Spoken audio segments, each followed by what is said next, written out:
BJP ಮುಖಂಡನ ಪುತ್ರನನ್ನ ಗುಂಡಿಕ್ಕಿ ಕೊಂದಾಕ್ತೀವಿ ಅಂತ TV ನೈನ್ಗೆ ಭೂಗತ ಪಾತಕಿ ಕಲಿ ಯೋಗೀಶ್ ಹೆಸರಿನಲ್ಲಿ ಕರೆ ಬಂದಿತ್ತು. ಕಲಿ ಯೋಗೀಶ್ ಹೆಸರಿನಲ್ಲಿ ಈ ರೀತಿಯಾಗಿ ಹಿಂದೆಯಿಂದನೂ ಕೂಡ ಟಿವಿ ನೈನ್ನ ವರದಿಗಾರರನ್ನ ಸಂಪರ್ಕ ಮಾಡೋದು, ತಮ್ಮ ನೆಕ್ಸ್ಟ್ ಟಾರ್ಗೆಟ್ ಯಾರು ಏನು ಎತ್ತ ಅಂತ ಅವ್ರು ಕೆಲವು ಪ್ರಸ್ತಾಪ ಮಾಡೋದು, ಇದೆಲ್ಲ ನಡೀತಾ ಇರುತ್ತೆ. ಈಗಲೂ ಹಾಗೆ ಆಗಿದೆ. ಈಗ ವಿಚಾರ ಏನು ಅಂತಂದ್ರೆ ಯುವತಿಯೋರ್ವರನ್ನ ಗರ್ಭವತಿಯನ್ನಾಗಿ ಮಾಡಿದ್ದಾರೆ ಅನ್ನುವಂಥ ವಿಚಾರ ಬೆಳಕಿಗೆ ಬಂದಿದೆಯಂತೆ. ಮದುವೆ ಆಗದೆ ಹೋದ್ರೆ ಗುಂಡಿಕ್ಕಿ ಹತ್ಯೆ ಮಾಡ್ತೀವಿ ಅನ್ನುವಂಥದ್ದು ಕರೆ ಸಂದರ್ಭದಲ್ಲಿ ಅವರು ಉಲ್ಲೇಖ ಮಾಡಿರೋ ಸಂಗತಿ. ಯಾರು? ಕೃಷ್ಣ ಜೆ ರಾವ್ನನ್ನ ಗುಂಡಿಕ್ಕಿ ಕೊಲ್ತೀವಿ. ದಕ್ಷಿಣ ಕನ್ನಡ ಜಿಲ್ಲೆಯ ಪುತ್ತೂರು ಬಿಜೆಪಿ ಮುಖಂಡನ ಪುತ್ರ ಕೃಷ್ಣ.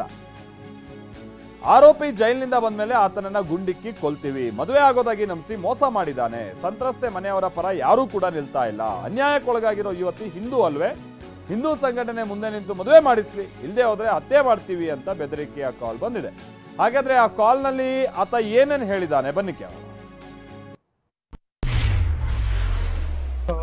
ಹಲೋ, ಟಿವಿ ನೈನ್ ಅಲ್ವಾ? ಹೌದು ಸರ್. ಯಾರು ಮಾತಾಡೋದು? ನಾನು ಅಂಡರ್ ವರ್ಲ್ಡ್ ಡಾನ್ ಕಲಿ ಯೋಗೀಶ್ ಮಾತಾಡೋದು.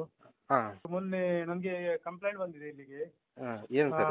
ಶ್ರೀಕೃಷ್ಣ ರಾವ್ ಅಂತ ಪುತ್ತೂರಿನ ಹುಡುಗ ಮತ್ತೆ ಅವನ ತಂದೆ ಜಗನ್ನಿವಾಸ ರಾವ್ ಅಂತ ಅವರೊಂದು ವಿಶ್ವಕರ್ಮ ಸಮುದಾಯದ ಒಂದು ಹುಡುಗಿಗೆ ಬಸುರು ಮಾಡಿ ಏನೋ ಎಲ್ಲ ಇದು ತುಂಬಾ ಅನ್ಯಾಯ ಮಾಡಿದ್ದಾರೆ ಅಂತ ನನ್ಗೆ ಇಲ್ಲಿ ಕಂಪ್ಲೇಂಟ್ ಬಂದಿದೆ. ಅದ್ರಲ್ಲಿ ಇವಾಗ ಈಗ ಪಾಲಿಟಿಕ್ಸ್ ನವರು ಅಂದ್ರೆ ಬಿಜೆಪಿ ಅವರು, ಹಿಂದೂ ಸಂಘಟನೆಗಳು ಯಾರು ಅವರಿಗೆ ಸಪೋರ್ಟ್ ಮಾಡ್ತಾ ಇಲ್ಲ. ಯಾಕಂದ್ರೆ ಅವ್ರೇನ್ ಹಿಂದೂಗಳಲ್ವಾ?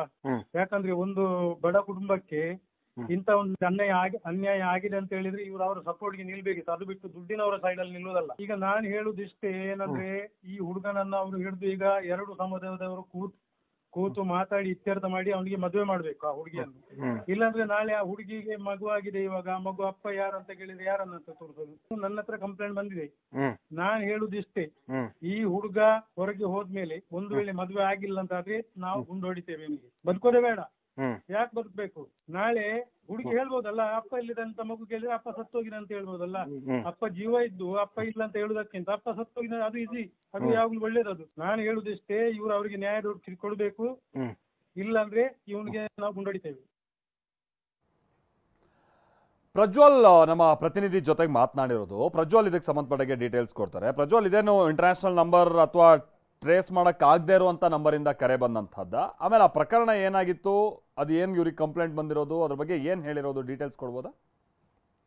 ಖಂಡಿತವಾಗ್ಲೂ ಮಲ್ತೇಶ್, ಇಂದು ಮುಂಜಾನೆ ಸುಮಾರಿಗೆ ಒಂದು ಇಂಟರ್ನ್ಯಾಷನಲ್ ನಂಬರ್ನಿಂದ ಒಂದು ಕರೆ ಬರುತ್ತೆ. ಅದರಲ್ಲಿ ನಾನು ಕಲಿ ಯೋಗೀಶ್, ಭೂಗತ ಪಾತಕಿ ಕಲಿ ಯೋಗೀಶ್ ಎಂಬ ಒಂದು ಹೆಸರನ್ನ ಹೇಳಿಕೊಂಡು ಒಂದು ಕರೆ ಬರುತ್ತೆ. ಆ ಒಂದು ಸಂದರ್ಭದಲ್ಲಿ ಇತ್ತೀಚೆಗೆ ನಡೀತಿರುವಂತಹ ಪುತ್ತೂರಿನಲ್ಲಿ ನಡೆದಿರುವಂತಹ ಘಟನೆಯನ್ನ ಉಲ್ಲೇಖ ಮಾಡಿರುವಂತದ್ದು. ದಕ್ಷಿಣ ಕನ್ನಡ ಜಿಲ್ಲೆಯ ಪುತ್ತೂರು ತಾಲೂಕಿನಲ್ಲಿ 2024ರಲ್ಲಿ ಬಿಜೆಪಿ, ಅಲ್ಲಿಯ ಬಿಜೆಪಿ ಮುಖಂಡನಾಗಿರುವ ಅವರ ಪುತ್ರನಾಗಿರುವಂತಹ ಕೃಷ್ಣ ಜೆ ರಾವ್ ಏನಿದ್ದಾನೆ, ಅವನು ಈ ಒಂದು ಯುವತಿ ಜೊತೆ ಒಂದು ಲವ್ ಸೆಕ್ಸ್ ದೋಖ ಪ್ರಕರಣಕ್ಕೆ ಸಂಬಂಧಿಸಿದಂತೆ ಒಂದು ಮಾತನಾಡಲು ಆರಂಭಿಸ್ತಾರೆ.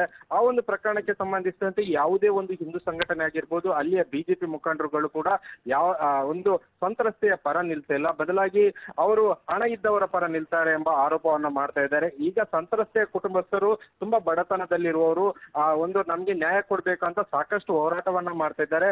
ಆ ಸಂದರ್ಭದಲ್ಲಿ ಈ ಒಂದು ಪ್ರಕರಣ ನನ್ನ ಒಂದು ಬುಡಕ್ಕೆ ಬಂದಿದೆ. ಈ ಒಂದು ಪ್ರಕರಣವನ್ನ ನಾನು ಗಂಭೀರವಾಗಿ ತೆಗೆದುಕೊಂಡಿದ್ದೇನೆ. ಆರೋಪಿ ಏನಿದ್ದಾನೆ, ಆರೋಪಿ ಈಗ ಸದ್ಯ ಜೈಲಿನಲ್ಲಿದ್ದಾನೆ. ಆರೋಪಿ ಹೊರಗೆ ಬಂದ ತಕ್ಷಣ ಅವನು ಮದುವೆ ಆಗದಿದ್ರೆ ಅಥವಾ ಹಿಂದೂ ಸಂಘಟನೆ ಮತ್ತು ಬಿಜೆಪಿಯ ನಾಯಕರು ಯಾರಿದ್ದಾರೆ, ಅಲ್ಲಿ ಪುತ್ತೂರಿನ ನಾಯಕರು ಯಾರಿದ್ದಾರೆ, ಅವರು ಒಟ್ಟು ಸೇರಿಸಿ ಅವರನ್ನ ಮದುವೆ ಮಾಡದಿದ್ದರೆ ಆರೋಪಿಯನ್ನ ನಾವು ಗುಂಡಿಕ್ಕಿ ಕೊಲ್ತೇವೆ ಎಂಬ ಒಂದು ಹೇಳಿಕೆಯನ್ನ ಕೊಟ್ಟಿರುವಂತದ್ದು. ಸದ್ಯ ಈ ಒಂದು ಕಾಲ್ ಇಂಟರ್ನ್ಯಾಷನಲ್ ಕಾಲ್ ಆಗಿರೋದ್ರಿಂದ ಅದನ್ನ ಟ್ರೇಸ್ ಮಾಡ್ಲಿಕ್ಕೆ ಕೂಡ ಕಷ್ಟ ಇರುವಂತದ್ದು. ಸದ್ಯ ಈ ಒಂದು ಪ್ರಕರಣಕ್ಕೆ ಸಂಬಂಧಿಸಿದಂತೆ ಮತ್ತು ಕಳೆದ ಒಂದು ಪ್ರಕರಣವನ್ನು ಕೂಡ ಈ ಒಂದು ಕಾಲ್ ನಲ್ಲಿ ಉಲ್ಲೇಖ ಮಾಡಿರುವಂತದ್ದು. ನಟ ಆಗಿರುವಂತಹ ಗೋಲ್ಡನ್ ಸ್ಟಾರ್ ಗಣೇಶ್ ಏನಿದ್ದಾರೆ, ಆ ಒಂದು ಪ್ರಕರಣ ಕೂಡ ನಮ್ಮ ಬಾಸ್ ಆಗಿರುವಂತಹ ರವಿ ಪೂಜಾರಿ ಅವರಿಗೆ ಬಂದಿತ್ತು. ಆ ಒಂದು ಸಂದರ್ಭದಲ್ಲಿ ಕೂಡ ನಾವೇ ಮುಂದೆ ನಿಂತು ಗೋಲ್ಡನ್ ಸ್ಟಾರ್ ಗಣೇಶ್ ಅವರ ಮದುವೆಯನ್ನು ಕೂಡ ನಾವೇ ಮಾಡಿಸಿದ್ದು. ಅದೇ ಪ್ರಕರಣ ಮತ್ತೆ ಮರುಕಳಿಸುತ್ತೆ. ಆ ನಿಟ್ಟಿನಲ್ಲಿ ಯಾರು ಆರೋಪಿಯವರ ಮನೆಯವರಿದ್ದಾರೆ, ಈ ಪ್ರಕರಣವನ್ನ ಗಂಭೀರವಾಗಿ ತಗೊಂಡು ಯಾರು ಸಂತ್ರಸ್ತೆ ಇದ್ದಾಳೆ ಅವಳ ಜೊತೆ ಮದುವೆ ಮಾಡಿಸಿಕೊಡ್ಬೇಕು. ಅಲ್ಲಿ ಹಿಂದೂ ಮುಖಂಡರು, ನಾಯಕರುಗಳು ಮತ್ತು ಆ ಸಂತ್ರಸ್ತೆಯ ಸಮುದಾಯದವರು ಯಾರಿದ್ದಾರೆ ಅವರು ಕೂಡ ಮುಂದೆ ನಿಂತು ಒಂದು ಮದುವೆ ಮಾಡಿಕೊಡ್ಬೇಕೆಂಬ ಅಂಶಗಳನ್ನ ಉಲ್ಲೇಖ ಮಾಡಿರುವಂತದ್ದು. ಇಲ್ಲದಿದ್ರೆ ನಮ್ಮ ಸ್ಟೈಲ್ ನಲ್ಲೇ ಅದಕ್ಕೆ ಉತ್ತರ ಕೊಡ್ತೇವೆ ಎಂಬ ಒಂದು ಹೇಳಿಕೆಯನ್ನು ಕೂಡ ಕೊಟ್ಟಿರುವಂತದ್ದು. Maltesh, okay, thank you Prajwal.